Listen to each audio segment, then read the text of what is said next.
Buenas tardes. Vamos a hablar el día de hoy de las bases conceptuales de lo que es la neurorehabilitación, ¿no? Neurorehabilitación es lo que hacemos, pues, los fisioterapeutas en cuanto a la reeducación de los hemipléjicos, cuadripléjicos, lesiones periféricas, las lesiones degenerativas, ¿no? Pero para entender el abordaje de la neurorehabilitación basada en neurociencia, tenemos que entender qué cosa es la neurociencia, ¿no? La neurociencia es un conjunto de teorías, de ciencias complementarias a la neurología que nos van a dar un entendimiento global del tratamiento, ¿ya? Al paciente no lo podemos ver solamente como un objeto que no se mueve y que solamente vamos a darle movimiento.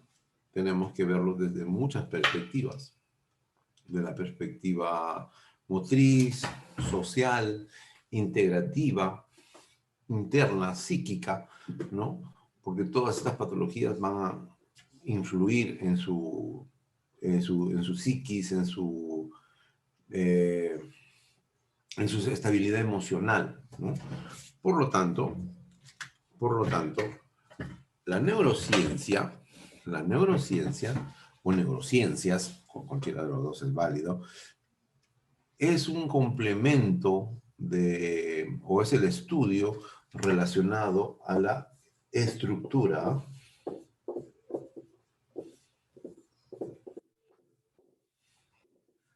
la estructura, la función,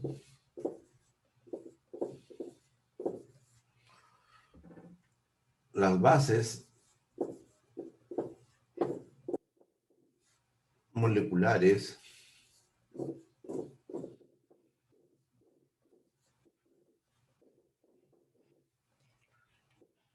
y la patología del sistema nervioso. Estos cuatro puntos están estrechamente relacionados en el abordaje del tratamiento. ¿Cómo así? ¿No? Yo no puedo hablar, hablando de la estructura, yo no puedo hablar de, por ejemplo, el lóbulo occipital, ¿no? El lóbulo occipital, que está en la parte posterior, ¿no? Si no lo relaciono con la función, si no lo relaciono con las actividades que dependen del lóbulo occipital, ¿no? Debo relacionar eh, qué cosa va a suceder si deja de funcionar o se altera esta parte del sistema nervioso, ¿no? Tampoco puedo aislarlo de las bases moleculares, porque las bases moleculares me van a dar las pautas de bioquímicas, ¿no? De cómo realiza la sinapsis en cuanto a la conducción nerviosa, la producción de hormonas, ¿no? Que se generan a nivel de la glándula hipófisis, que pasa parte del sistema nervioso, ¿no? La producción de mecanismos que regulan el dolor, ¿no? Que regulan la sed, el hambre, ¿no? Los mecanismos que hacen que la persona se vuelva neurótica, los mecanismos que hacen, por ejemplo, entender que la no producción de sustancias en el locus níger nos va a causar el Parkinson, que la poca producción de otros elementos nos va a producir el Alzheimer, la hiperproducción de otros elementos nos van a producir lo que es estas personas que nosotros llamamos esquizofrénicas, ¿no? El autismo, las funciones bioquímicas que nos dan las facultades de comprensión, de reacción, de protección, los diversos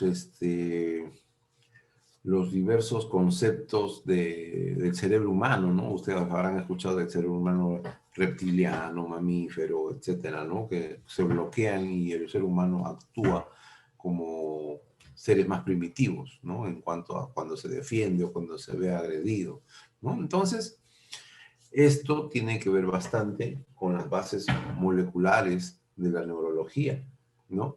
Y lógicamente, posteriormente, la patología también. El estudio, una vez que se entiende la relación entre la estructura, la función y las bases moleculares, o sea, la función bioquímica que generan los impulsos y las relaciones que originan diversos trastornos, ya se puede hablar de patología. Como ven, todo esto va integrado, todo esto es neurociencia. Entonces, eso ya lo sabían, lo que pasa es que estamos integrando un término nuevo, ¿no? Un término de neurociencia aplicada a la neurorehabilitación, ¿no? Nosotros ya de por sí ya lo hacemos, pero ahora lo estamos conceptualizando para darle un mejor entendimiento. Muy bien. ¿Alguna pregunta aquí? ¿Hasta aquí? ¿Alguna pregunta hasta aquí? ¿Algo que no esté entendido?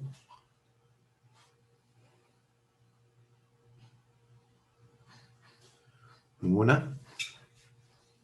Muy bien.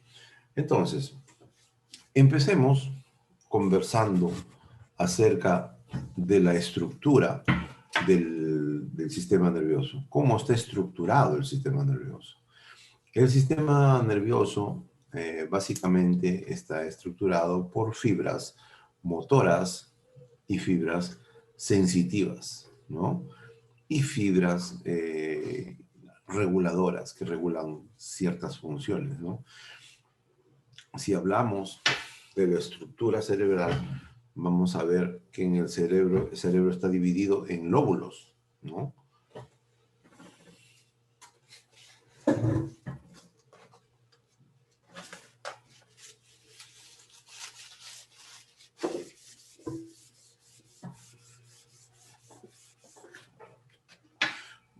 Voy a hablar en líneas generales, ¿no? En líneas generales, pero si ustedes desean ahondar, me pueden preguntar, no hay ningún problema. Si este es nuestro cerebro, ya, ¿recuerdan cómo se llama esta cisura? Si ese es nuestro cerebro, ¿recuerdan cómo se llama esta cisura? Esto se llama cisura de Rolando. Esta cisura, ¿cómo se llama? Cisura calcarina. ¿Y esta cisura, cómo se llama? Cisura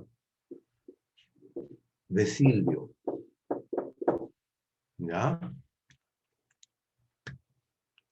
Esas cisuras son surcos profundos que van a dividir los lóbulos. Entonces, al dividir los lóbulos, ya vamos a anatómicamente, como decía, estructuralmente, dividir en lóbulos, pero también los vamos a analizar de acuerdo a la función, ¿no? Empezamos por el lóbulo frontal. El lóbulo frontal tiene una circunvolución frontal ascendente.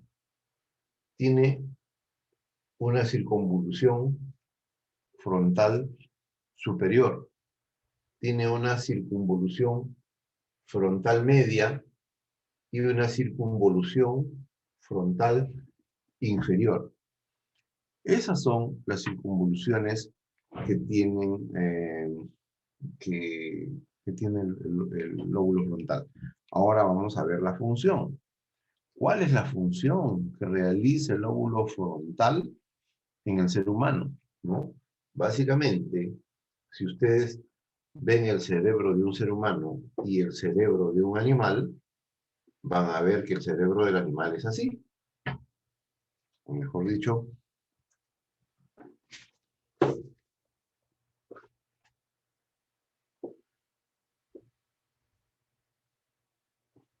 así. El cerebro de un animal. ¿Cuál es la diferencia entre el cerebro de un animal y en el cerebro del ser humano? Vamos analizando. Miren, el cerebro del animal también tiene su cisura de Rolando y su cisura de Silvio. Pero ¿cuál es la diferencia? Que en el animal, su circunvolución frontal no está desarrollada. ¿Ya? Entonces, qué cosa hace un animal que un ser humano controla? ¿No? Porque al ser humano cuando hace determinados actos le dicen que está actuando como un animal, o no seas animal, ¿no? Porque eso es lo que nos diferencia de los seres, de los animales. Esta parte anterior del lóbulo frontal es lo que a nosotros los humanos nos lleva a poder vivir en sociedad, es lo que nos lleva a integrarnos, ¿no? Lo que nos lleva a tener mesura, ¿no? Lo que nos lleva a tener autocontrol, ¿no? Nos lleva a que seamos prudentes cuando no llegar a ofender, no llegar a agredir, ¿sí? Esta parte, la anterior de la parte frontal, se encarga de eso, ¿no? De la autorregulación, del carácter, de la agresividad, es decir, la sociabilización de la persona, ¿no? Esta parte anterior hace que la persona sea una persona sociable, ¿no? Y esta circunvolución, que se llama circunvolución frontal ascendente, tiene también una función muy importante. Circunvolución frontal ascendente o circunvolución prerolándica, ¿no? ¿Qué cosa se ubica ahí? El área sensitiva, ¿no? La sensibilidad, ¿eh? Todo lo que es, relaciona todo lo que es cuando ustedes se hincan, ¿no? Y las reacciones de las sensaciones van aquí. Aquí se va a originar la respuesta, ¿no? La respuesta se va a originar ahí. La respuesta va a ser, pues, jalar, las posturas antálgicas, ¿no? Las reacciones dolorosas de rechazar el objeto que les está agrediendo. Cuando ustedes se hincan el dedo con una aguja, su reacción es inmediata, ¿no? Sale el dedo inmediatamente por protección, gracias a la reacción que se ha originado en, en la circunvolución frontal ascendente. Muy bien. Entonces, básicamente, el lóbulo frontal tiene esas funciones, ¿no? De la sociabilización y de la sensibilidad. Entonces, hemos hablado de la estructura, hemos hablado de la función, de las bases moleculares. Hablaríamos, pues, ¿qué podríamos hablar? De la sinapsis, ¿no? De la, cuando una neurona va a estimular a la siguiente, ¿no? Es la acetilcolina, es la que entra a la siguiente célula que viene y la conducción nerviosa pasa muy rápido. Podríamos hablar también que la velocidad de conducción de los nervios está condicionado a la vaina de mielina, ¿no? Que la vaina de mielina son unos lípidos especiales que van a ser puentes y que aceleran la conducción nerviosa, ¿no? Y hacen pues que la neurona que es así, ¿no? La neurona que es así, esta es una neurita, y aquí tiene su vaina de mielina, ¿no? Su vaina de mielina, y encima tiene sus células de Schwann. Todo neuropatía. ¿No me pregunta? ¿Qué tiene? Tú quieres un certificado. Entonces, ¿qué cosa ¿No? hace? ¿Cuál es la función de esta capa protectora? Que el impulso nervioso no sea... Entonces te ordenaré para que vayas en el otro. De mí, mi usa no sea, ¿te das cuenta? De mí, como a la ti te van a parálisis pedir micro, por el Perú. De mí está USA americana. De mí es USA americana. ¿ya? Entonces, para que te dé No el sea certificado, así. tengo que mandar a otro Lo que médico. hace eso es que el impulso nervioso Haces pueda consulta médica, saltar, por favor, consulta médica. Y con pueda, eso, tú, pueda anda, compra saltar tu, y el impulso se llegue mucho cómprate, más rápido. con eso vas a ir. Yo Ah, ahorita me no, llamo. como el impulso nervioso puede saltar cuando existen las vainas de mielina, entonces, ¿qué pasa cuando hay una desmielinización? Y esto va para todos los nervios, ¿no? Cuando hay una desmielinización, cuando hay una patología, ya sea compresiva, ya sea por una isquemia, etcétera, donde desaparece esto.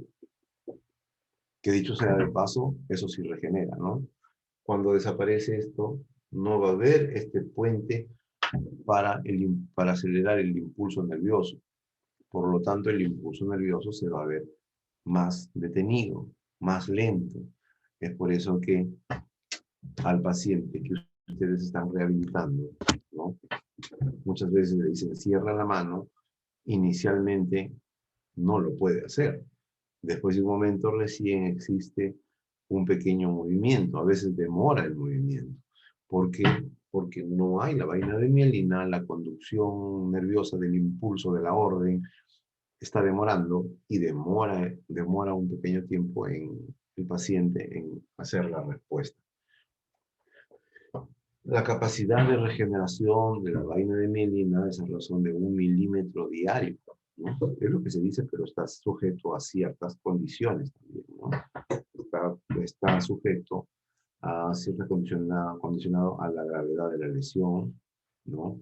A la edad del paciente, a estados como la diabetes o desnutrición, ¿no? Que dificultan la regeneración del tejido de la vaina de mielina. Entonces, a veces el paciente no llega a recuperar totalmente después de una lesión neurológica, ¿no? Muy bien.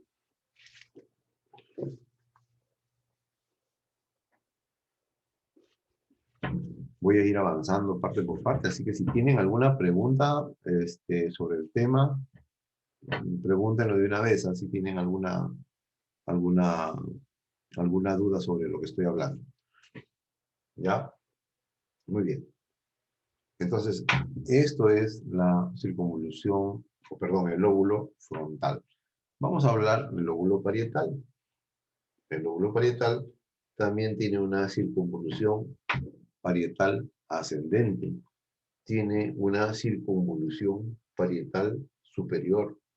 Tiene una circunvolución parietal media y una circunvolución parietal inferior. Muy bien. ¿Cuál es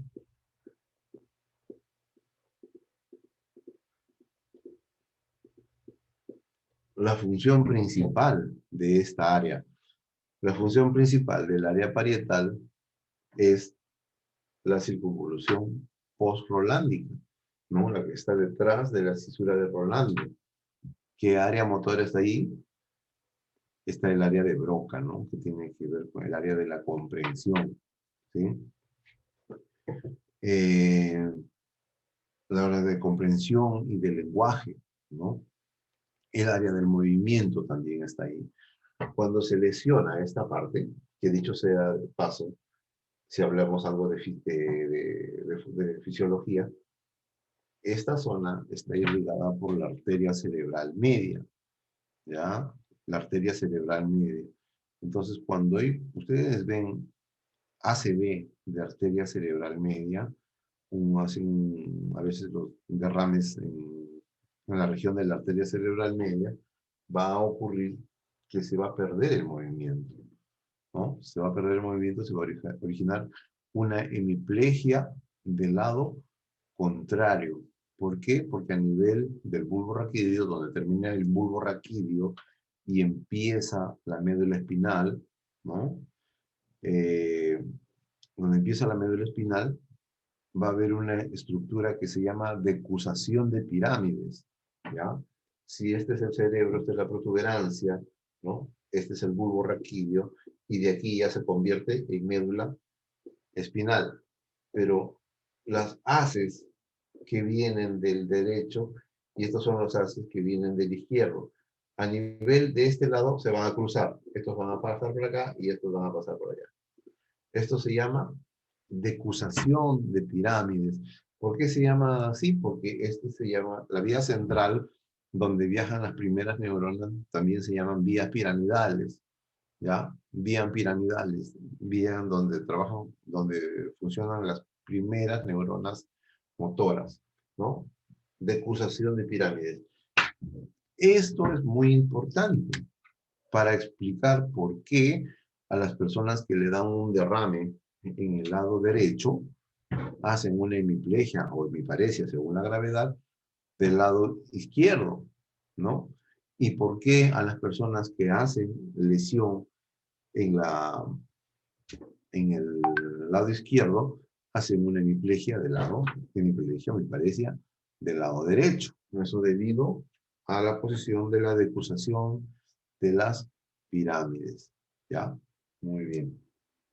Ahora, ahí también esto es interesante para entender otra cosa más, ¿no?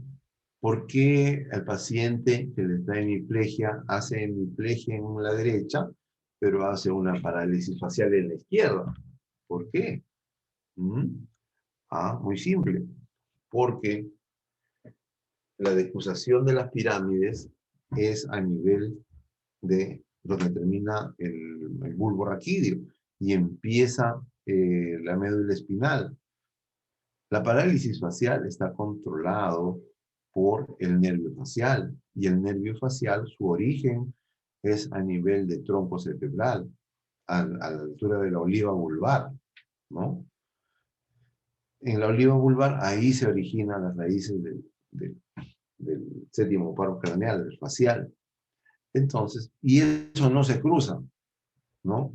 Inmediatamente ingresa por el conducto auditivo interno y sale por el agujero estilomastoideo que está debajo del oído y va a inervar los músculos de la cara.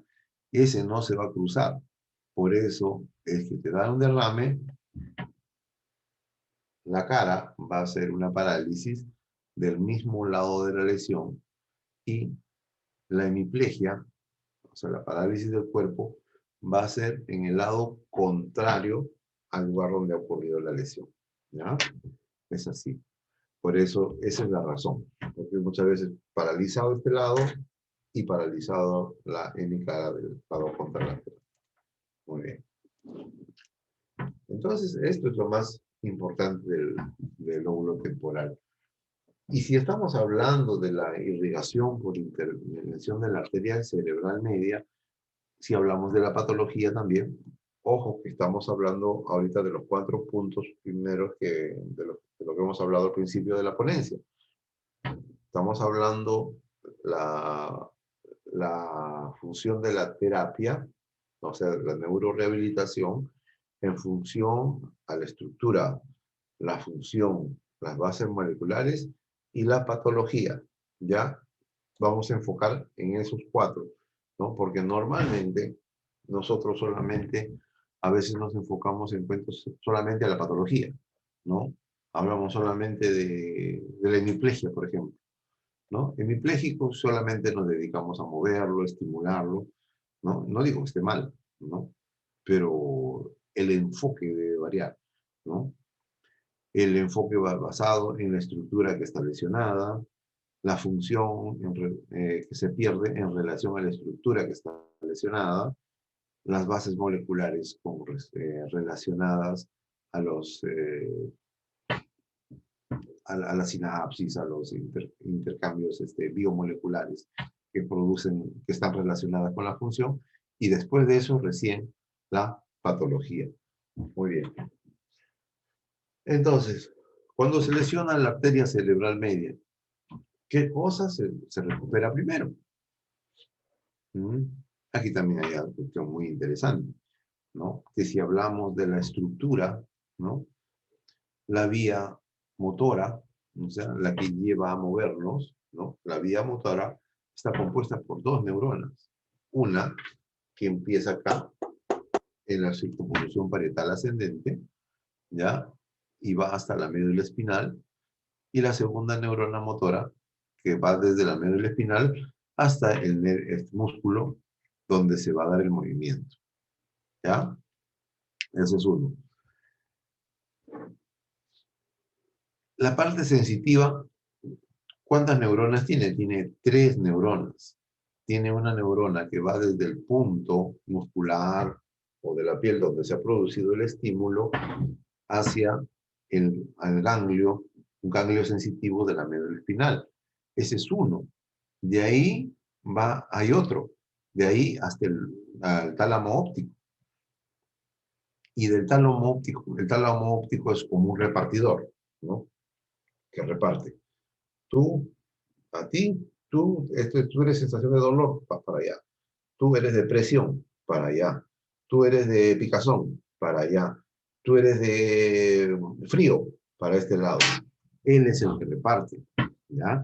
Por eso es que muchos pacientes, mire, nos vamos a explicar por qué muchos pacientes neurológicos alteran su sensibilidad, ¿no?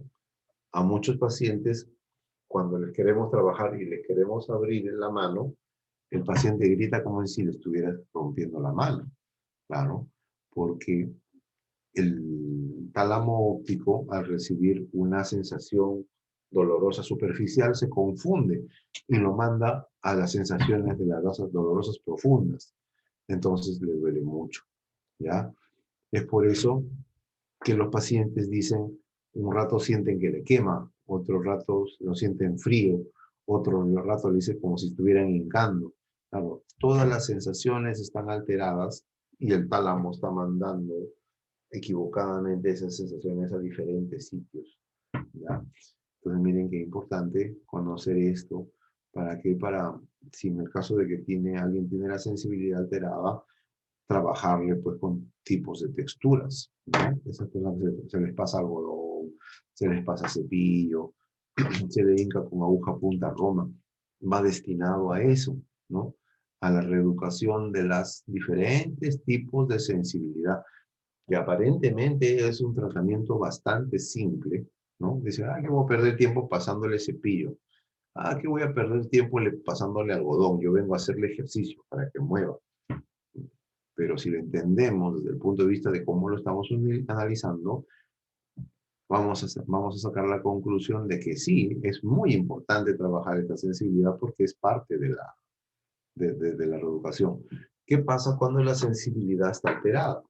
Cuando la sensibilidad está alterada, el movimiento tampoco no va a ser bueno. ¿Por qué? Porque ¿qué pasa cuando hay dolor? Cuando hay dolor, la reacción normal del cuerpo lo toma. Normalmente el dolor es una reacción de defensa del cuerpo. Cuando a nosotros nos duele algo, es porque algo nos está pasando y el cuerpo nos está avisando. Cuando nos da un cólico estomacal, te está avisando que algo has comido, ¿no? Has tomado mucho frío o alguna infección, algo ha pasado y ya te advierte para que ya no comas más, ¿no? Cuando te da un espasmo, un lumbago, cuando se te contractura la espalda y no puedes ni flexionarla, el cuerpo te está avisando que has hecho un sobreesfuerzo, ¿no? Y ese músculo se ha puesto tan tenso que no te permite hacer ningún movimiento, porque un movimiento más y eso puede llevarte inclusive a un desgarro. Es por eso que el cuerpo produce ese sistema de protección, ¿ya? Entonces, por eso es importante trabajar la sensibilidad. Es más, inclusive muchos pacientes que ustedes seguramente trabajan, en el caso de la parálisis facial, ¿no? Cuando el paciente lo quieren trabajar los primeros días, el paciente está hipersensible, ¿no? Entonces apenas lo tocan, el paciente no permite que lo toquen. Le ponen corriente, el paciente no permite que le pongan corriente porque le duele. ¿Por qué? Porque esos primeros días los umbrales se han intercambiado, ¿no? Si esta es la piel, ¿no? Si esta es la piel, existen umbrales, existe un umbral de excitación y después existe un umbral de dolor. Cuando ustedes ponen la corriente, primero toca el umbral de excitación y empieza la estimulación muscular, ¿no? ¿Hasta dónde? Depende de la persona. Hasta que el estímulo llegue casi al umbral de dolor. Por eso es que la persona te dice, ya no, ahí nomás. O tú cuando pones corriente, tú le tienes que preguntar a la persona, me avisa cuando siente que le fastidia. Precisamente esto.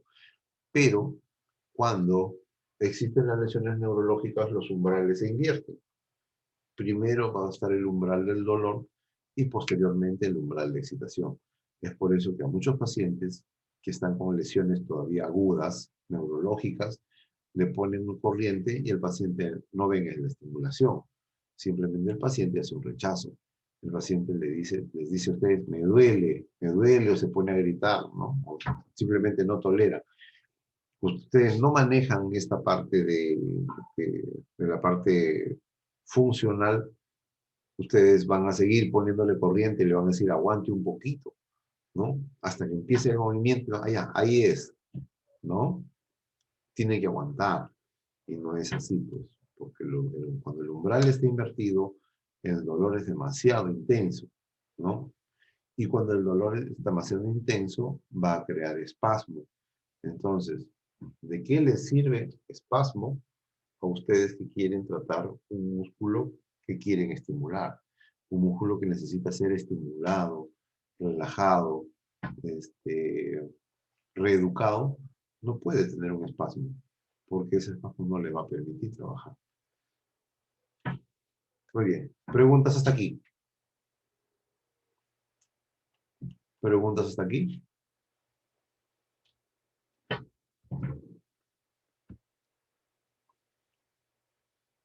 Preguntas aquí. Pueden preguntar en el chat. Ya yo los voy leyendo y les voy aclarando. Muy bien. Muy bien. En la cisura calcarina, esta es la cisura de Silvio, la cisura calcarina tiene circunvolución temporal superior y tiene circunvolución temporal parietal temporal, sí, temporal superior y temporal inferior. ¿De qué está relacionado la región occipital? La región occipital está relacionada con la vista, ¿no? Por eso los golpes en la parte posterior pueden llevarte a la ceguera, ¿sí? Esta zona muy relacionada, después lo vamos a ver con otras estructuras. Ahora, hablamos de la circunvolución. ¿Cómo se llama esto?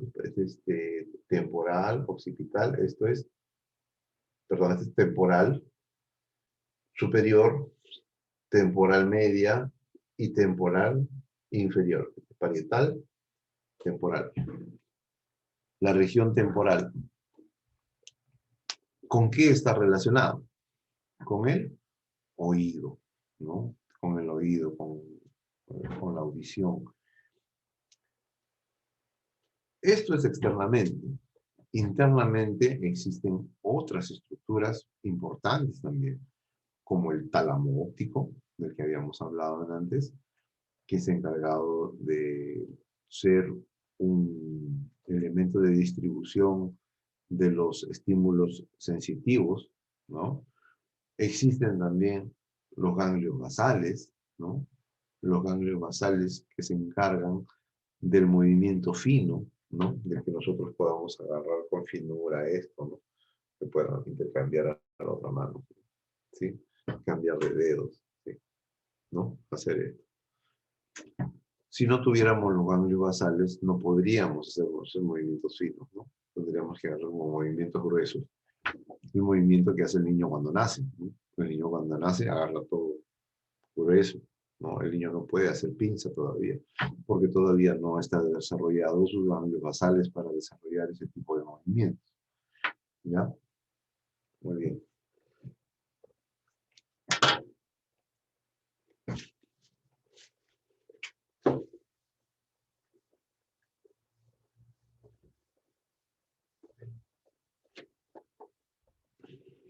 Todo claro hasta aquí.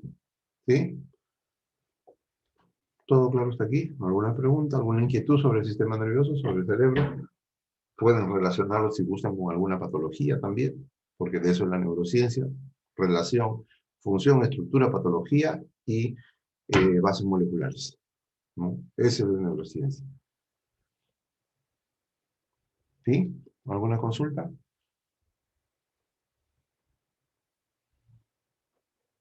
Sería bueno que pregunten, no solamente que escuchen. ¿Ya? Muy bien. Entonces, vamos bajando. Del encéfalo, ¿no? Del encéfalo, que volvemos a poner lo que es así, hay otra estructura que está en la parte posterior. ¿Cómo se llama? Este es el cerebelo.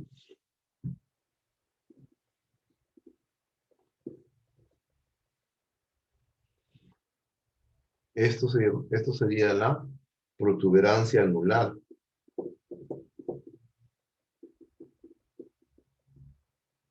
Y esto, el bulbo raquídeo. Y de aquí empieza ya la médula espinal. ¿Sí? Muy bien. ¿Cuál es la función del cerebelo? ¿Cuál es la función del cerebelo? El cerebelo se encarga del equilibrio, de la posición en el cuerpo, ¿no? De las mantener el equilibrio cuando cambiamos de posición. El encargado que la regulación del tono muscular cuando nos agachamos, nos paramos, ¿no? Debido a que ese equilibrio no sean movimientos tan bruscos, ¿no? Sean movimientos coordinados, ¿no?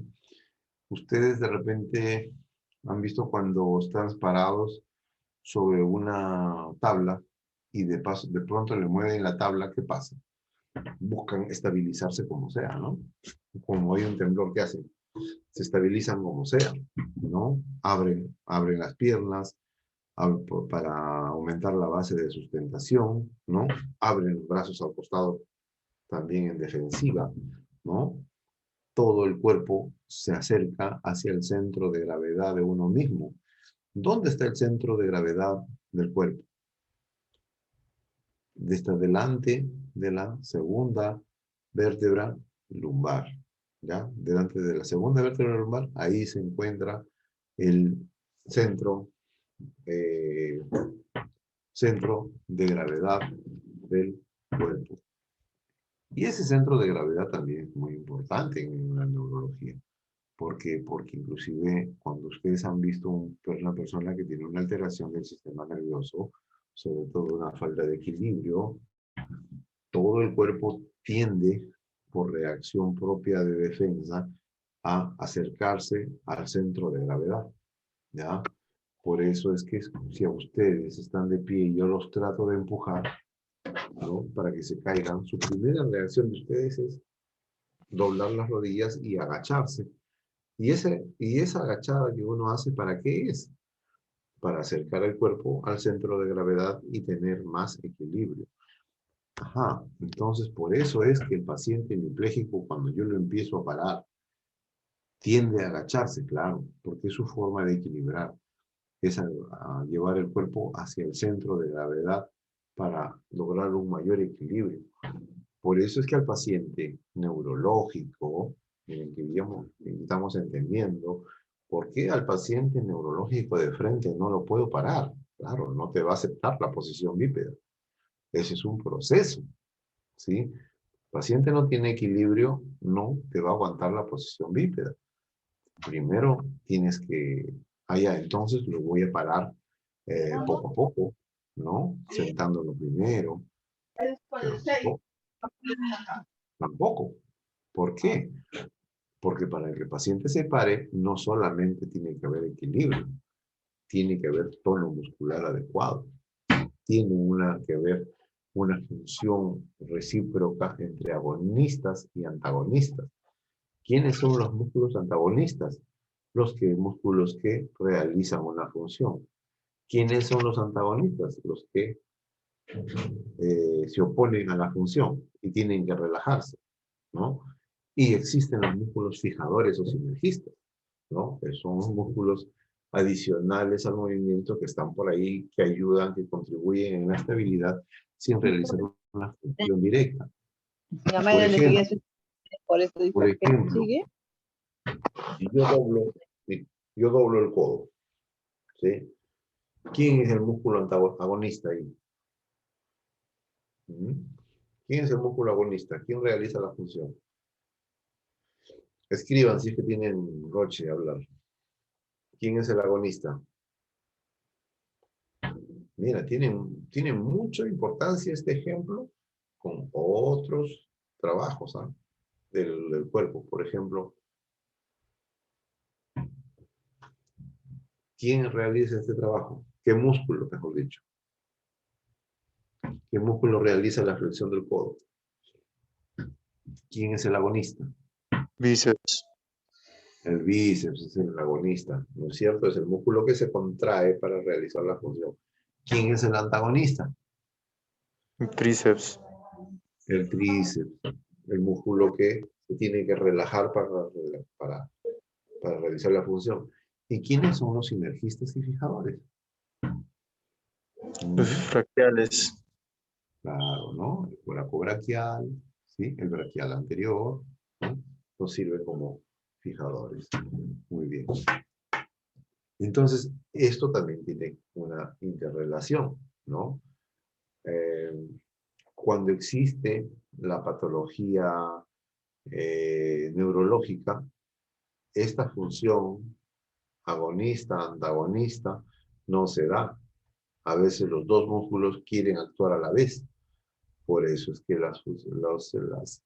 se da muchas veces la espasticidad, ¿no? La espasticidad, la rigidez, que el paciente cuando camina no tiene la función, cuando camina no flexiona la rodilla, ¿no? La pierna se pone dura, ¿sí? Cuando uno camina, el análisis de la marcha también tiene mucho que ver en cuanto a la reeducación de la neurológica. El análisis si nosotros analizamos la marcha, ¿no? Cuando caminamos, ¿qué ponemos primero? El talón, ¿no? Ponemos el talón, posteriormente el talón del pie, posteriormente hacemos un balanceo lateral, apoyamos con el quinto metatarsiano, bajamos al primer metatarsiano y hacemos despegue con el pulpejo del dedo gordo del pie. Esa es la marcha normal, ¿sí? Pero cuando hay cierto tipo de lesiones, esa marcha se va a alterar, porque esta interrelación del apoyo del talón, el balanceo hasta el despegue, también va relacionado con la función del tobillo y la función de la rodilla, ¿sí? Esto no es independiente, ¿no? A veces hacemos la función de caminar, pero la rodilla no llega a flexionarse, ¿no? Entonces empiezan las marchas patológicas. Empiezan las marchas en Metepach, empiezan las marchas equinas en algunos casos, cuando hay lesión del tibial anterior, ¿no? Existen la marcha de segador, ¿no? La marcha de pie talo, ¿no? Muchos por compensatorios y otros por lesiones neurológicas directas. Muy bien. Entonces, miren, todo lo que se puede hablar solamente hablando del equilibrio, ¿no? Del equilibrio, de la función cerebelosa, ¿no? La función que nos hace que el cuerpo haga sus compensaciones cuando estamos haciendo determinada actividad, ¿no?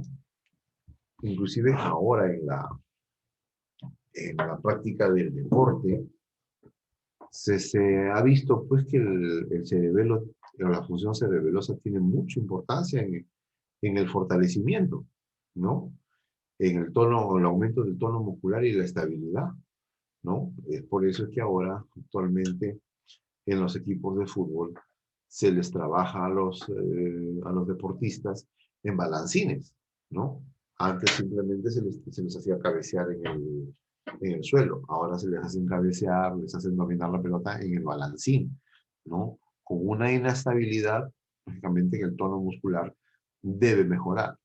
Y más aún, existen músculos pequeños, ¿no? Que si hiciéramos la evaluación a cada uno de nosotros, nos daríamos cuenta que hay músculos que ni los utilizamos, ¿no? No los utilizamos. Entonces, el conocimiento de esto haría pues que podamos aprovechar mejor nuestras formas de terapia, ¿no? Conociendo esto, podemos agilizar.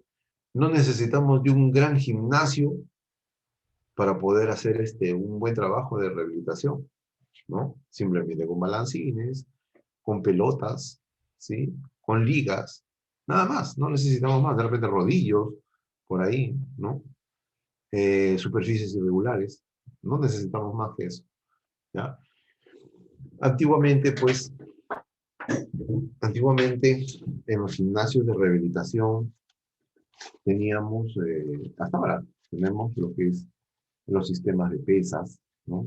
Los sistemas de pesas, sistemas de extensión y flexión para fortalecimiento de cuádriceps y de isquiotibiales, ¿no?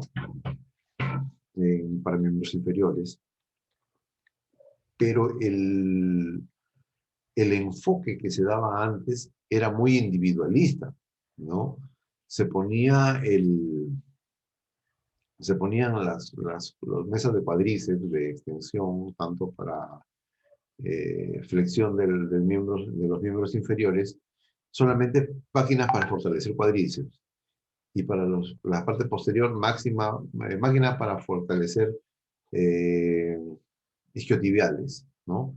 Máquinas para fortalecer bíceps, ¿no? Máquinas para fortalecer tríceps. ¿Cuál era el resultado? Robots, ¿no? Robots. ¿Por qué? Porque se potenciaban músculos en una dirección y ángulo específico, ¿no? Actualmente lo que se hace son, aparte de los primeros conocimientos sobre cadenas musculares que tuvimos, que ahora trabajamos con cadenas musculares para ir integrando movimientos de músculos que trabajan en lo mismo y fortalecerlo y mejorar y no solamente fortalecerlo, sino mejorar la función, ¿sí? Mejorar la función, optimizar el trabajo conjunto de estos músculos, eh, hace pues que la recuperación sea mejor. Ustedes habrán visto, pues, de repente esos concursos de fisicoculturismo antiguo, ¿no? Eran monstruos que por justo caminaban así en un solo eje, ¿no? Ustedes ven los fisiculturistas actuales, no solamente les trabajan la parte muscular, les trabajan mucho lo que es cadena muscular, la parte de la relajación, estiramiento muscular posterior al entrenamiento, la relación agonista-antagonista, que es muy importante, ¿no? Eh, Inclusive estos criterios eh, han llegado a la parte deportiva, al fútbol, ¿no? Porque al fútbol, al vóley, porque antes se hacían estiramientos integrales a los deportistas. Ahora se sabe que no puedes estirar todos los músculos. Hay músculos que no puedes, si los estiras, al deportista puedes dañarlo. Por ejemplo, a un futbolista previo a un partido de fútbol, no le puedes estirar completamente lo que es isquiotibial, ¿no? Porque peor si es un delantero, ¿no? Porque estas personas que patean muy fuerte y generan una extensión de rodilla violenta y fuerte, ¿no? Necesitan de la contención del isquiotibial, ¿no? Si este va a patear con toda su fuerza y el isquiotibial está relajado, no le va a contener la patada, ¿no? No le va a contener la patada y puede generar una lesión, ya sea en la articulación e inclusive llegar a un desgarro del cuádriceps, ¿ya? Entonces, miren, es bastante interesante conocer estas relaciones que hay. Muy bien. ¿Cuál es la importancia del bulbo raquídeo, ¿no? En el bulbo raquídeo y la protuberancia anular, se originan la mayoría de los pares craneales, ¿no? Los pares craneales que tienen que ver, que no están muy considerados, pero tienen una relación directa con con la vida también y con nuestra forma de adaptarnos al medio, ¿no? Por ejemplo, el primer par craneal, ¿cuál es bueno, hablemos de todos los pares craneales, ¿no? El primer par craneal, el olfatorio, ¿no? El olfatorio que nos dio el olfato, el óptico, ¿no? El tercero, que es el motor ocular común, el cuarto, que es el patético, el quinto, que es el trigémino, el sexto, que es el motor ocular externo. Hasta ahí nomás hablemos de eso, hasta el sexto, ¿ya? ¿De qué se encargan esos 6? Uno se encarga de la olfacción, ¿no? Muy importante del olfato, ¿sí? El segundo par craneal, bueno, esos no tienen origen en el bulbo, ¿no? El origen es en el bulbo olfatoria, que está debajo del óvulo.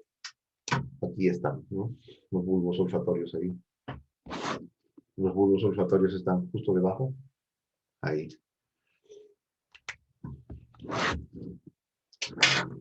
El nervio óptico, que tiene que ver con la visión, el motor ocular común, ¿no?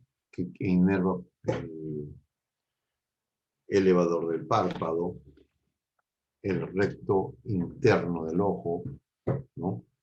El orbicular el oblicuo del ojo, ¿no? Que nos hace llevar la mirada hacia arriba, que nos hace llevar la mirada hacia adentro, ¿sí? Cuando se lesiona este nervio, ¿qué cosa va a originar? La ptosis palpebral, ¿no es cierto? La ptosis palpebral, que el ojo esté caído.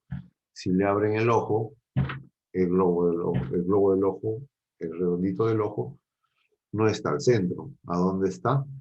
Está hacia afuera. ¿Por qué? Porque está jalándolo el recto externo, debido a que el motor ocular externo está en buenas condiciones. ¿Ya?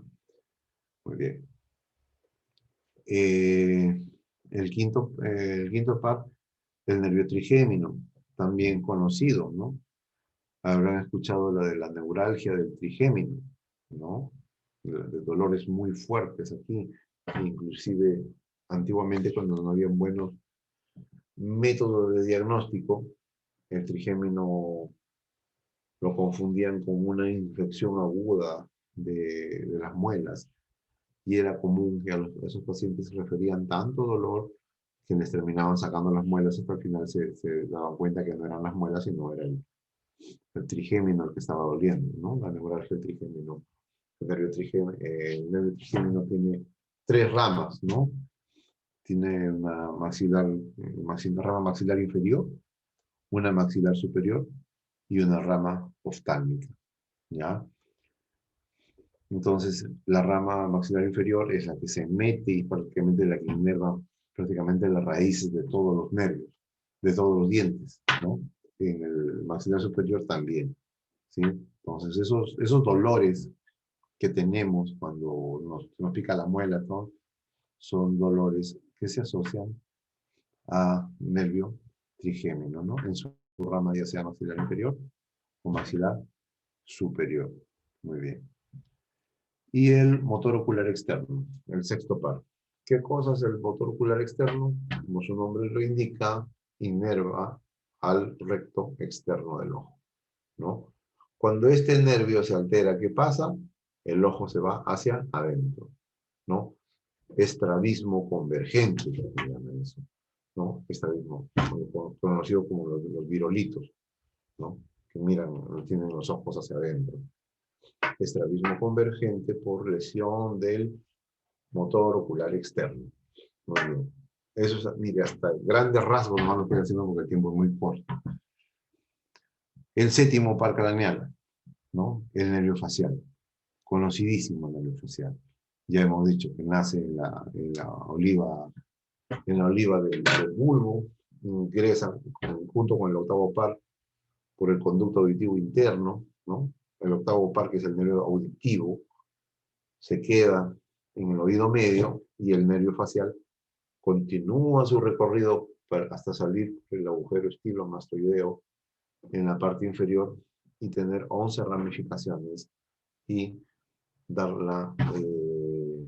el movimiento a los músculos de la cara. Muy bien. El octavo, ya dice el auditivo, el noveno tiene que ver con la lengua, el glosofaringio, ¿no? Es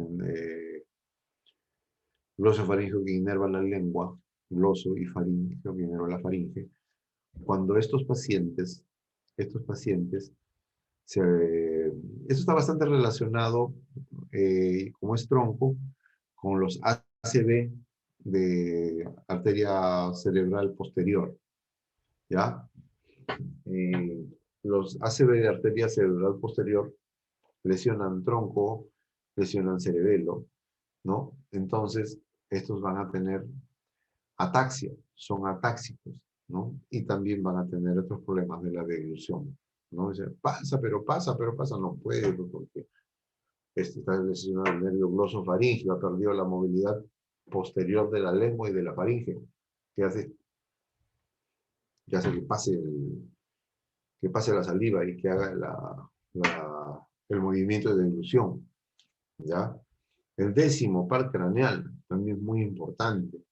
El décimo par craneal es el nervio vago, neumogástrico también llamado, ¿no? El nervio vago se le llama así porque se va a vagar por todo el intestino, tiene ramas, que van a ser a nivel del bulbo, pero van a inervar a los pulmones e inclusive van a llevar van a atravesar el diafragma y hay raíces que van a llevar a tener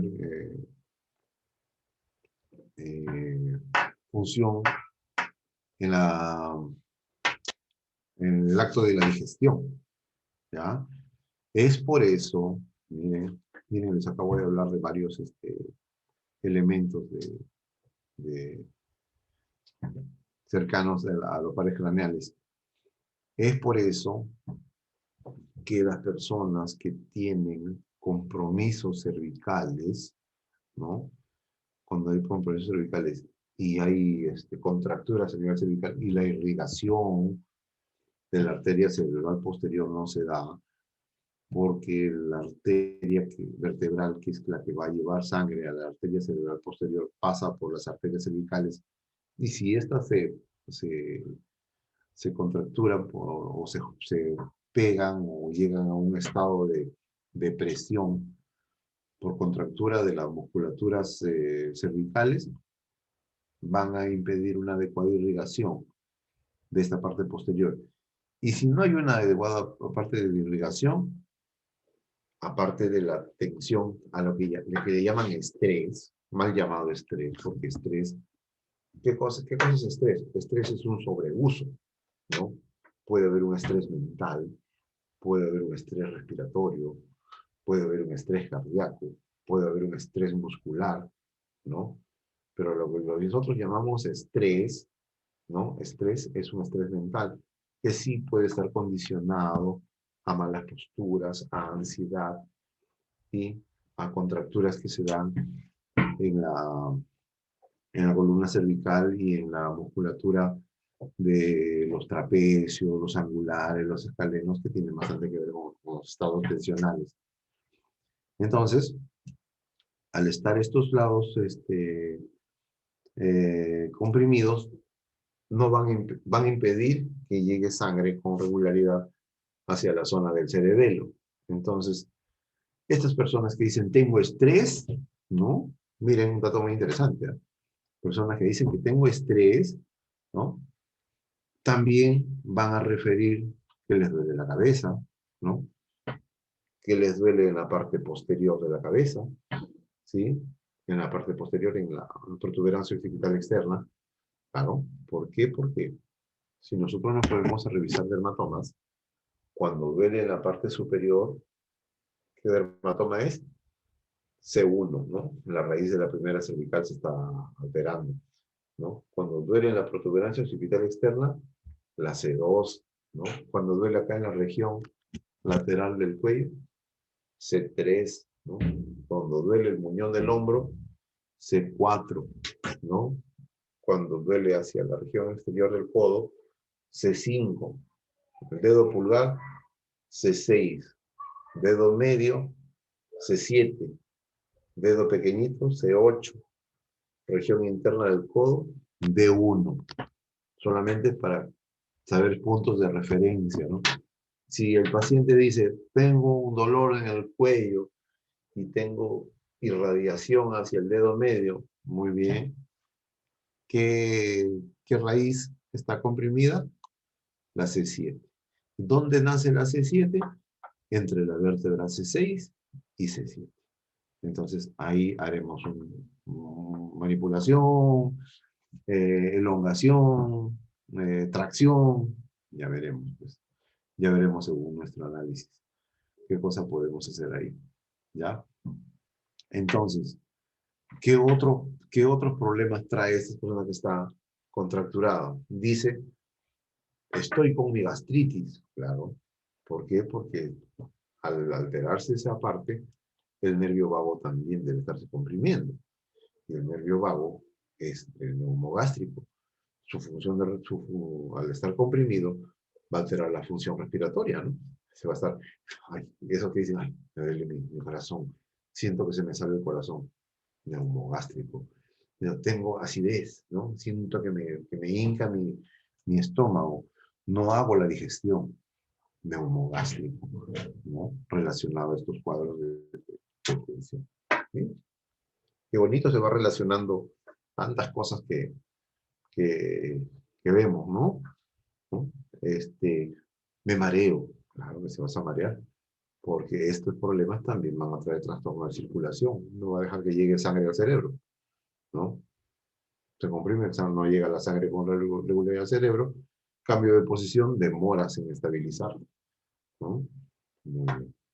Preguntas hasta aquí. Preguntas hasta aquí.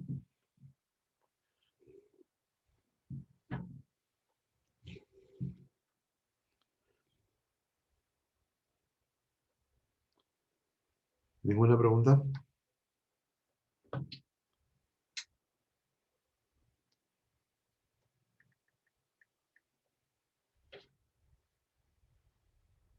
¿Ninguna?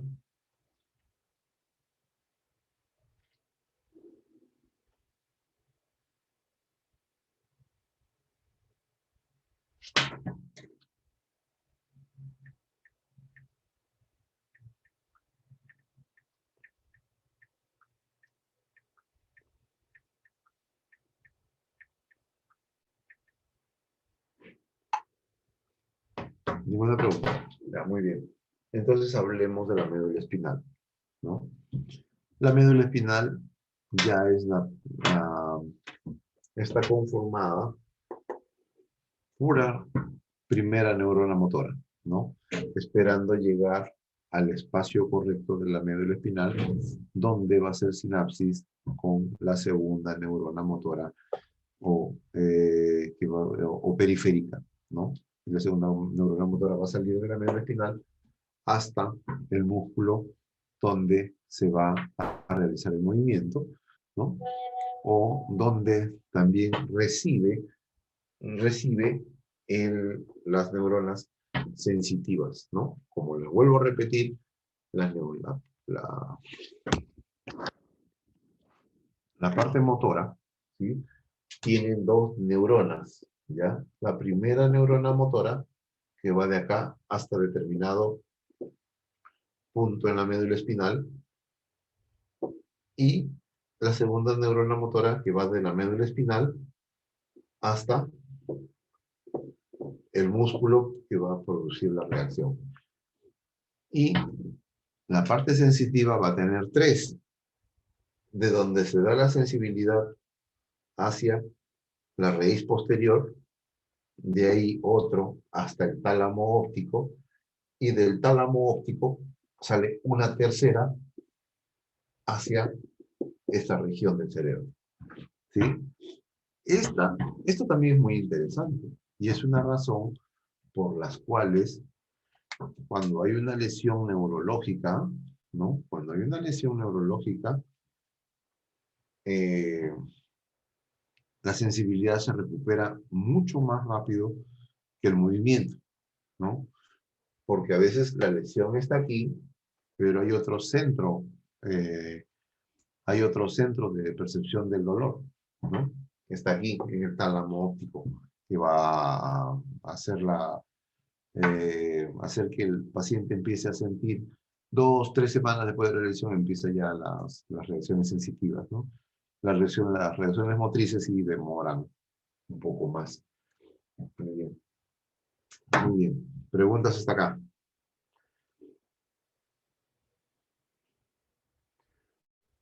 ¿Preguntas? Nada, no puede ser que no tengan nada que preguntar.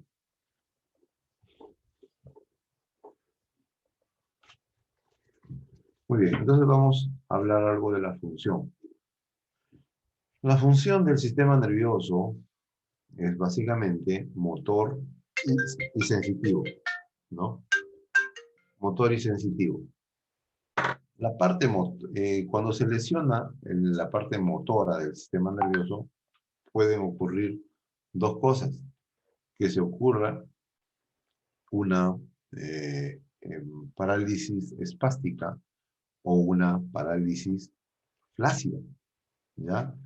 Cuando ocurre la parálisis espástica, hay aumento de tono muscular, y cuando hay una parálisis flácida, hay pérdida de tono muscular, ¿no? Desconectado completamente del músculo. Entonces, perdón. Entonces, ¿cuándo ocurre espasticidad y cuándo ocurre flacidez? Para poder explicar esto, ¿no? Tenemos que entrar a la parte de la función, ¿no? Y hablar un poco de cómo empieza a funcionar, el sistema nervioso cuando nosotros nacemos, ¿no? Cuando nosotros nacemos, ¿no? El sistema nervioso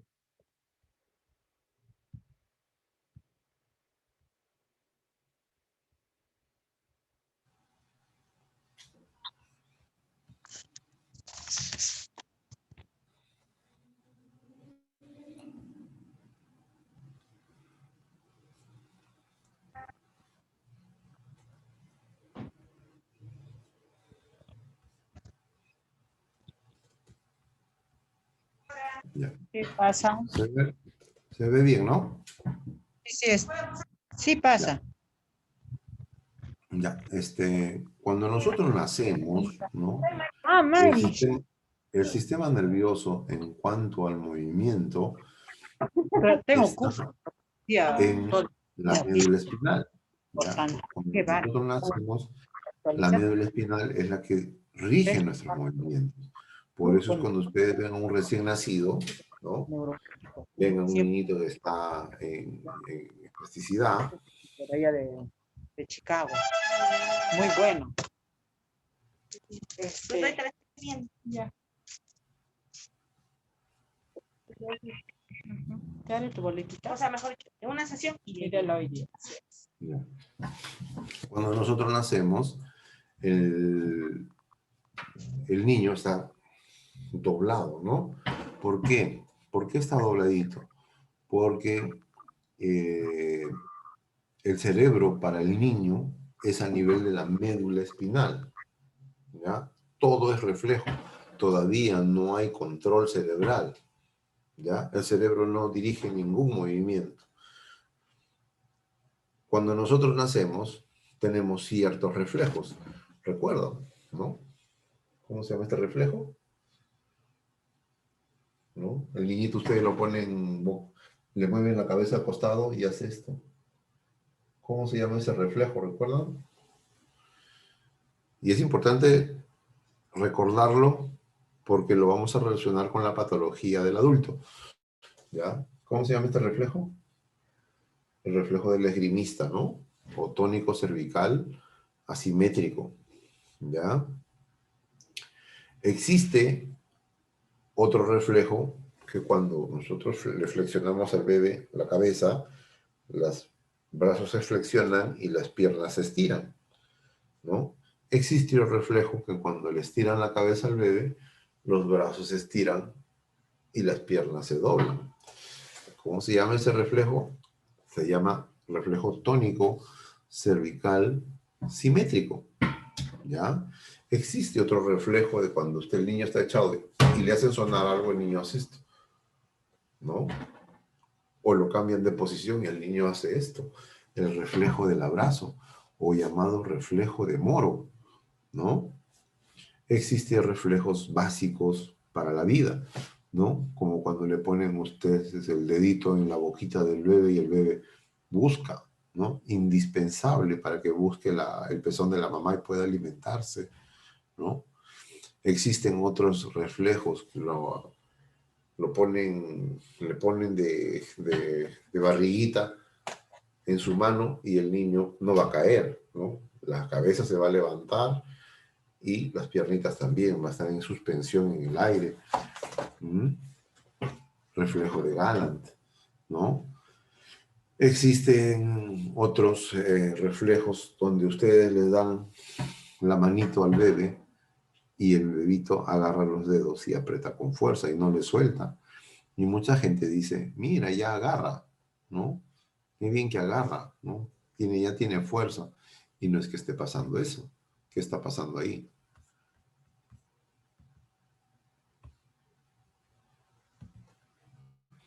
¿Qué está pasando ahí? El reflejo está activo, ¿no? Reflejo de prevención palmar, ¿sí? El niño está ahí. Existen otros reflejos que ustedes lo paran al niño y el niño se pone de puntitas, ¿no? Reflejo, ¿cómo se llama? ¿Quién me dice? Reflejo de prensión, plantar, ¿no? Pero como el niñito quiere agarrar, hace una simulación de que se estuviera poniendo de puntas. Este es el último reflejo que va a desaparecer, ¿no? Al año desaparece ese reflejo. Entonces, ¿cuál es la importancia de conocer estos reflejos? ¿No? La importancia de conocer estos reflejos es que, ahorita vamos a ver cómo el desarrollo va aumentando, es que cuando estos reflejos van desapareciendo a nivel que el sistema nervioso va madurando, ¿ya? Nacimos con reflejos sin capacidad de oponernos cuando nos ponen boca abajo, de defendernos frente a la caída, ¿no? Por eso es que la estimulación temprana es muy importante, ¿no? Ponemos al bebé en pelotas, ¿no? La pelota las movemos porque vamos estimulando que el niño vaya creando defensivas, que vaya creando reacciones frente a la gravedad. Inicialmente lo ponemos en balancines, ¿no? Movemos el balancín, ¿no? Primero movemos el balancín y el niño solito se resbala por el balancín, ¿no? Pero pasadas las 3 semanas, casi al mes, ustedes ponen el balancín y ya ve un arqueamiento del cuerpo que el niño ya se va oponiendo a la gravedad, a resbalarse. Entonces, las funciones superiores ya se van dando, ¿no? Ustedes, entonces van dándose funciones superiores y los reflejos van desapareciendo, ¿no? ¿Qué pasa en el estadio adulto? Si a uno le da, un paciente le da hemiplegia. Si a un paciente le da hemiplegia, o peor aún, si le da una hipoxia, ¿no? Le dio un infarto y ese cerebro no recibió sangre por varios minutos, pero logró vivir, ¿cómo queda el paciente? Usted viste un paciente postrado, ¿no? Igual ahí. Inclusive está como... Parece que moviera la boca, ¿sí? Entonces, ¿qué pasa? Ese paciente, como ha perdido funciones superiores, ¿no? Por la hipoxigenación, ahora su cerebro frente a sus músculos, nuevamente vuelve a ser la médula espinal. Por eso, nuevamente vuelve a tener el reflejo de succión, ¿no? Reflejo de búsqueda, ¿no?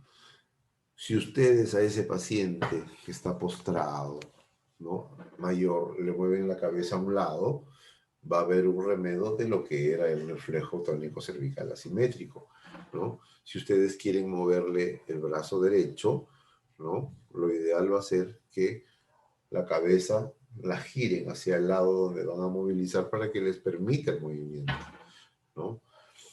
Si este paciente ha regresado a patrones primitivos y ustedes le mueven la cabeza para acá, la tendencia de este brazo va a ser a la flexión. Entonces, el paciente, si está en la cabeza para acá, en vano va a ser ustedes que quieran estirarle pues este brazo, ¿no? No les va a permitir. Este va a estar estirado y este va a estar doblado. Quieren facilitar el movimiento para el otro lado, tienen que moverle la cabeza para que este brazo suelte, ¿ya? Quieren trabajar al paciente, empezar a sentarlo, tienen que empezar a trabajar pues, con la inhibición de los reflejos. Si ustedes quieren trabajar a un paciente y no trabajan la cabeza, si se le cae la cabeza, se le va a flexionar los brazos, se le va a estirar las piernas y el paciente no va a aguantarse dentro, ¿no? Si le levanta la cabeza y la cabeza se le va para atrás al paciente, los brazos se le van a estirar, las piernas se le van a doblar y también se va a ir para atrás. Entonces hay que considerar bastante las posturas, ¿no? Las estabilizaciones, ¿no? Para evitar posturas que puedan estimular algunos reflejos primitivos que no nos permitan trabajar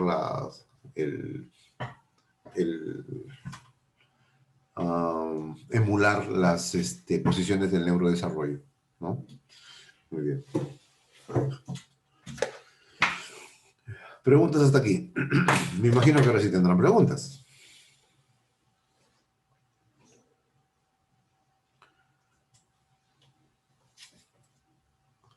¿Ninguna? ¿Todo claro?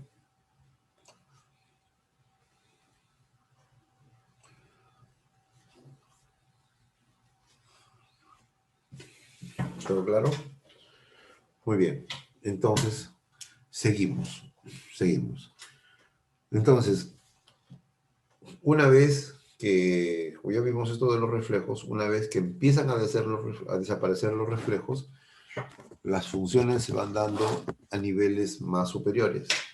Inicialmente, las vías cerebelosas hacen su aparición, haciendo pues que la estabilidad se dé en los cambios de posición, ¿no? Luego van a aparecer movimientos finos, ¿no? Que el niño pueda cambiar de mano, ¿no? Inicialmente el niño es incapaz de llevar las manos al centro, porque por el reflejo normalmente está así, ¿no? A los costados. Más o menos al tercer mes recién el niño puede jugar con las manos al centro y recién a los 5 meses el niño puede cambiar de mano al jugar, porque las funciones ya van siendo superiores. A partir del 5.º mes van a desaparecer los reflejos asimétricos, ¿no? Por eso es que el niño va a empezar a girar boca abajo, boca arriba, ¿no? Boca abajo, boca arriba. ¿Qué pasaba antes?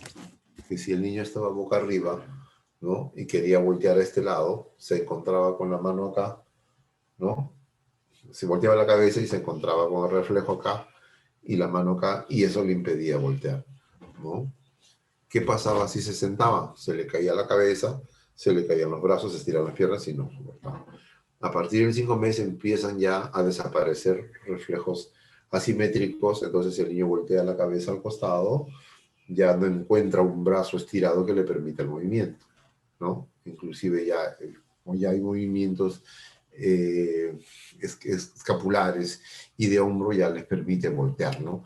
Y hay una disociación también de la cadera con respecto al tronco, entonces eso ya le permite voltear más, ¿no? Y hay un mayor control de tronco en el espacio, ¿no? Habría que considerar también que hay posiciones específicas del niño cuando está para ver si hay un problema en el desarrollo, ¿no? Cuando el niño nace, ¿no? A los 3 meses, el niño ya debe estar apoyado en los codos con la cadera levantada, ¿sí? Y a los 5 meses el niño ya debe estar apoyado en las manos con la cadera bien levantada, ¿sí? A los 6 meses el niño ya debe estar sentado, ¿sí? Ya debe estar sentado y rodando.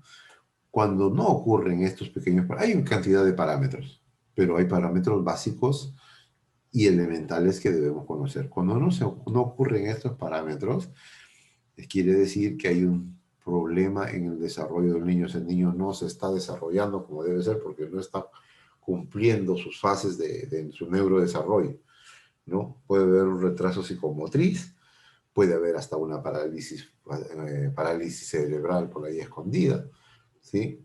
Puede haber una lesión, sobre todo en niños que se demoraron no tuvieron llanto al nacer, ¿no? Etcétera. Muy bien. Entonces, entender esta parte del neurodesarrollo también es muy interesante para poder asociarlas al tratamiento, ¿no? Entender lo que es los reflejos, cuándo desaparecen los reflejos y cuándo deben aparecer determinados movimientos. ¿Dónde pueden ver esto? Si en internet por ahí buscan un test de Milani-Comparetti. El test de Milani-Comparetti es un test donde está graficado cuándo desaparecen los reflejos y cuándo aparecen las determinadas funciones. Este test, que ya nos dicen que ya no se usa mucho, pero yo lo he considerado de mucha utilidad cuando yo he trabajado niños, porque yo trabajo en San Juan de Dios, buen tiempo. Nos ayuda bastante a establecer un plan de tratamiento y hacer el seguimiento con respecto a cumplir fases, ¿no? Fases de desarrollo con nuestros tratamientos, ¿ya? Entonces es bastante interesante, sí sería bueno que lo impriman y lo tengan si es que les interesa esta parte. En esta parte del neurodesarrollo, ¿no? Que tiene que ver con apoyo de codos, apoyo de manos, ¿no? Giros de un lado a otro lado, sentado, posición de cuadrúpedo, ¿no? Posición maratón, ¿no? Luego sacar una rodilla, pararse, caminar de rodillas, bipedestación, marcha lateral, y esta marcha directa sin defensivas, ¿no? Que se da en el desarrollo de un niño. Esta secuencia también se da en el paciente neurológico, ¿no? Le llamamos, cuando nosotros tratamos a un paciente neurológico, hablamos de reeducación muscular, ¿no? Pero ¿por qué la llevamos reeducación? Porque ya antes hay un recuerdo, ¿sí? Reeducación. Pero, ¿y al niño recién nacido, por qué se llama reeducación muscular si el niño nunca ha caminado, nunca ha gateado? Podemos decir que sí hacemos una reeducación porque en el vientre de la madre, ¿no? El niño también ha cumplido fases del desarrollo, ¿no? En el vientre de la madre, el niño inclusive ha hecho fase de bipedestación. Entonces, en el vientre de la madre ha cumplido todas estas fases de gateo, de bipedestación, de rotación. Entonces, con ese concepto, nuestra neurorehabilitación, nuestra terapia física va a ser mucho más efectiva, ¿no? Muy bien. Y si hablamos algo de... Hemos hablado de toda esta parte fisiológica interesante, pero me pidieron que hable algo de control motor, ¿no? ¿Qué es el control motor? El control motor básicamente es un ejercicio, son ejercicios activos que se le hace hacer al paciente con el objetivo de llegar a un determinado movimiento que inicialmente es dirigido y que llegue a ser el movimiento hecho por la misma persona, pero cumpliendo ciertos objetivos. Por ejemplo, el ejemplo más común de lo que es el tratamiento de control motor son los ejercicios de Pilates, ¿no? Primero al paciente se le dice, ¿no? Mantén esta posición, ¿no? Levanta una pierna, a la siguiente sesión dobla, estira, a círculo, ¿no? Todos los días repiten lo mismo, hasta que el paciente solo hace el movimiento. Ahora, este control motor, como les digo, tiene objetivos. Por ejemplo, ¿cuál sería mi objetivo de control motor en un paciente de repente con una lumbalgia, ¿no? Y una lumbalgia y tiene una mala postura, que yo veo que su flexión, su extensión su flexión de tronco no es a nivel de las vértebras lumbares bajas, sino que su flexión de tronco está a nivel de las primeras lumbares. Entonces, aparte de mi terapia de estiramiento, todo, yo voy a hacer un trabajo de control motor ahí, ¿no? Que dirigirle su flexión, sus estiramientos, para que en el momento que él flexione el tronco, ¿no? Lo primero en flexionar sea L5, S1, y de ahí progresivamente se vayan flexionando las otras vértebras, ¿no? Eso sería un buen programa de control motor. Poco a poco enseñarle el movimiento hasta que el paciente solo haga el movimiento, ¿no? Sí, que por ahí quieren hacer una pregunta, ¿ves, Santos? Doctor, buenas tardes. Buenas tardes. Con relación a los reflejos, es normal que un niño de 2 años, 3 meses, 1 año, 3 meses, tenga como un tic que da cabezazos hacia atrás, ¿no? Entonces, la preocupación es, de repente puede lastimarse la parte cervical, ¿no? ¿Podrías subirle un poquito el volumen? Por favor, te escuché hasta que el niño de año 3 meses tiene un tic que le hace llevar cabezazos hacia atrás. Así es, doctor. Y Ya. ya como es constante, entonces, o sea, está normal, pero de un momento a otro reacciona, ¿no? Y preocupa, Ya, ¿no? mira, bueno, no es normal, pues. No es normal que haya movimientos súbitos como sacudidas. Lo ideal sería, pues, que lo lleves al neurólogo para que le haga un examen para ver a qué se deben esos movimientos involuntarios. No te podría decir yo exactamente a qué podría deberse, pero de que no es normal, no es normal, pues no, esas sacudidas pueden ser tipo convulsiones. Ahora que las convulsiones pueden ser desde pequeños en la boca hasta sacudidas en la cabeza, ¿no? Entonces habría que llevarla al neurólogo para que le haga su examen. De repente no es nada, nada grave, ¿no? Pero sería bueno que lo mediquen y se puede tratar de repente con terapias, nomás si es que son, si son contracciones involuntarias debidos a de repente a movimientos tipo, bueno, esos movimientos que hacen los niños, pero no por origen neurológico, se puede hacer terapias hay unas terapias que se llaman en niños tipo Shantala, calma motora, mejor dicho, calma motora para mejorar esa posición. Hay posturas de relajación también, que quizás con eso se podría hacer.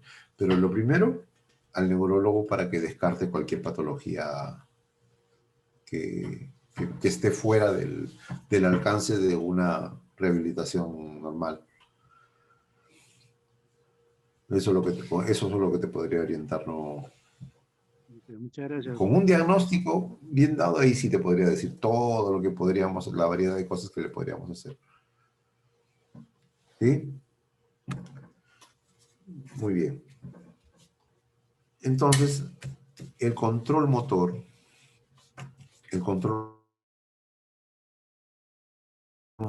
va destinado a eso, ¿no?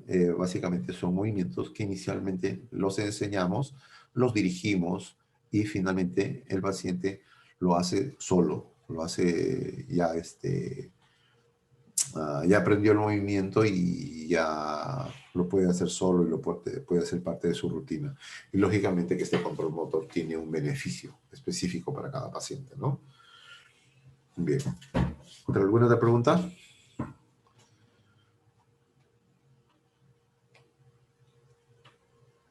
Una pregunta, chicos, nos queda 10 minutitos.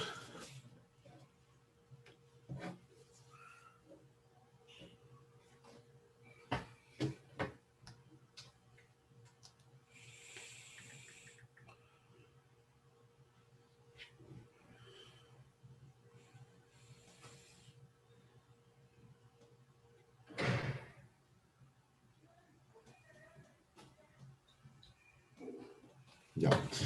Entonces voy a terminar de explicarles por qué se produce la espasticidad y por qué se produce la flacidez. ¿Ya? Entonces, habíamos dicho que la primera neurona motora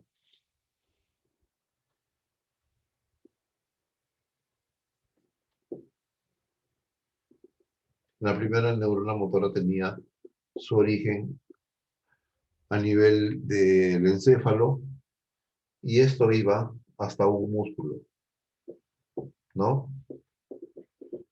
La primera neurona motora va desde aquí,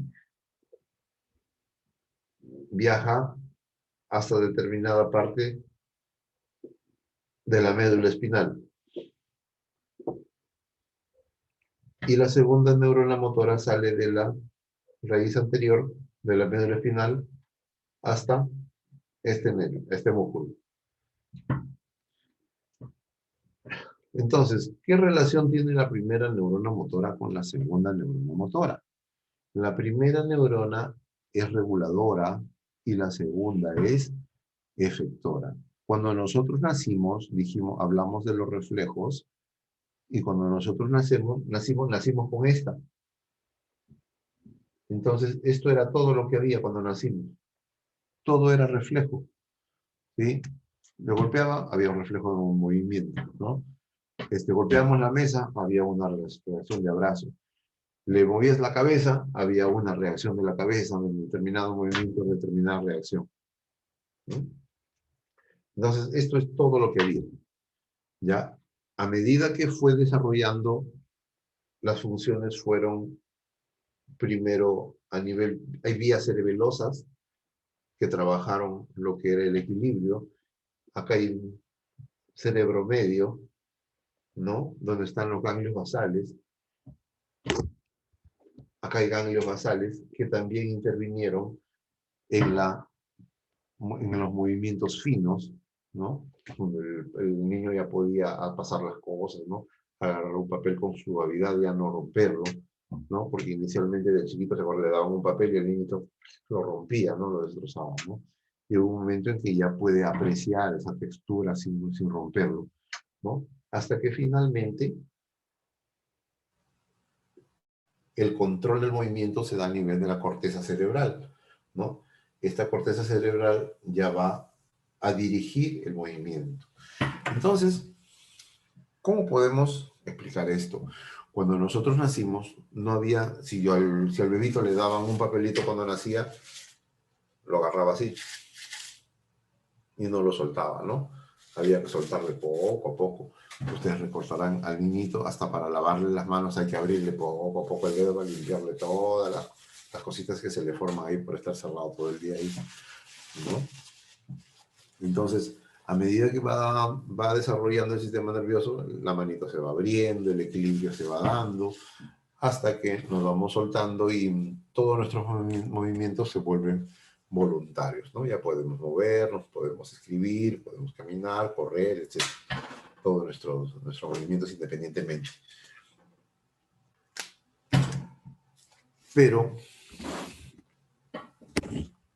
hasta que llegamos a la etapa como estamos nosotros. Pero pueden ocurrir lesiones, ¿no? Cuando ocurren las lesiones, la cosa va en regresión. Entonces, esta primera neurona se puede lesionar. ¿Qué puede pasar? Puede pasar que ocurra un ACV, un accidente cerebrovascular, hemorrágico o isquémico, cualquiera de las dos formas. Puede ocurrir que haya un tumor, ya sea un tumor en cualquier parte de la vía, a nivel de parénquima cerebral, a nivel de protuberancia, a nivel de bulbo, a nivel de médula, ¿no? Puede haber una herida por arma de fuego, una bala a nivel cerebral, a nivel de bulbo, a nivel de médula espinal, que también lesione la primera neurona motora, ¿no? Entonces, cualquier lesión en la primera neurona motora va a condicionar a que este músculo nadie regule otra vez esta segunda neurona motora y se vuelva a la condición de cómo nacimos, ¿no? Rigidez, ¿no? Rigidez, movimiento sin control. Ustedes habrán visto de repente un hemipléjico que les anda un papel y no controla, ¿sí? ¿Y qué pasa cuando se produce la flacidez? Cuando se lesiona la segunda neurona motora. Se puede lesionar en cualquiera de estas partes por lesiones de arma de fuego, por lesiones de arma blanca, por compresiones, tipo de desmielinización, ¿no? Por ejemplo, cuando uno se duerme por encima del brazo. Se duerme encima del brazo, produce una parálisis radial, la mano cae, ¿no? Que es la más común, ¿no? La más común. Ahora en los tiempos del COVID también habrán visto que la posición prona, ¿no? Muchos pacientes están haciendo neuropatías del cubital, ¿no? Que en esta posición no pueden mover estos dos dedos, o a la hora de caminar hacen neuropatía de los peroneos, ¿no? El dedo gordo del pie queda caído. Son diferentes patologías periféricas, ¿no? El síndrome de Guillain-Barré también es una neuropatía periférica que produce flacidez, porque la invasión es a nivel de los troncos, donde se inician los nervios periféricos, ¿no? Antiguamente la polio también era una enfermedad neurológica periférica, flácida, porque el virus se instalaba en las raíces anteriores de la médula, donde nacían las raíces de la segunda neurona motora, y producía esto, ¿no? Y esto es muy importante porque depende de el conocer si es flácido o espástico, depende mucho el criterio para nuestro tratamiento.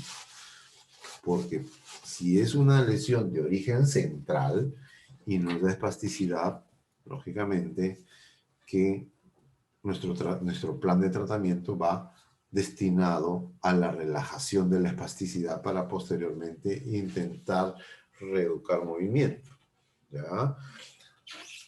Si la lesión es periférica, flácida, nuestro objetivo en cuanto al tratamiento es tonificar, ¿no? Tonificar y devolver fuerza muscular, ¿ya?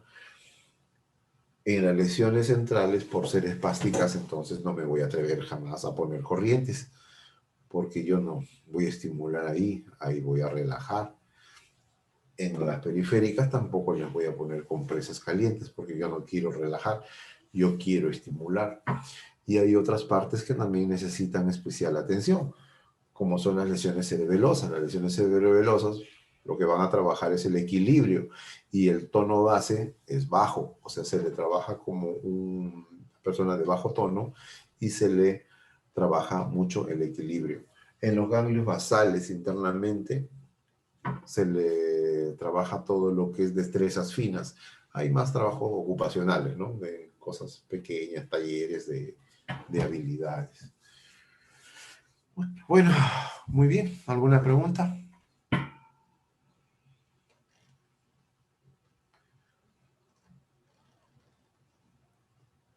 ¿Alguna pregunta?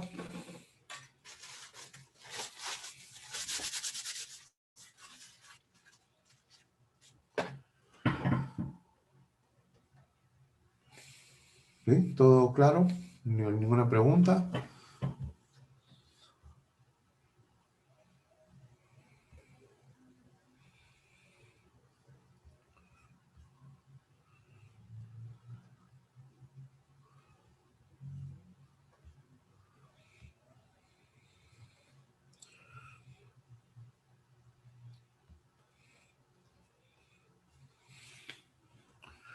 Bueno, si no hay ninguna pregunta, espero que les haya servido en algo esta pequeña ponencia. Sobre todo para relacionar todo lo que es estructura, función y patología. Y esto, más que inducirlos al tratamiento, es al razonamiento, ¿no? Razonar antes de presentar algún plan de tratamiento, ¿no? Relacionar toda la disfunción, relacionar con la parte anatómica, la parte bioquímica o las bases moleculares de lo que está pasando y recién pensar en una alternativa de tratamiento. Muy bien. Hasta otra oportunidad.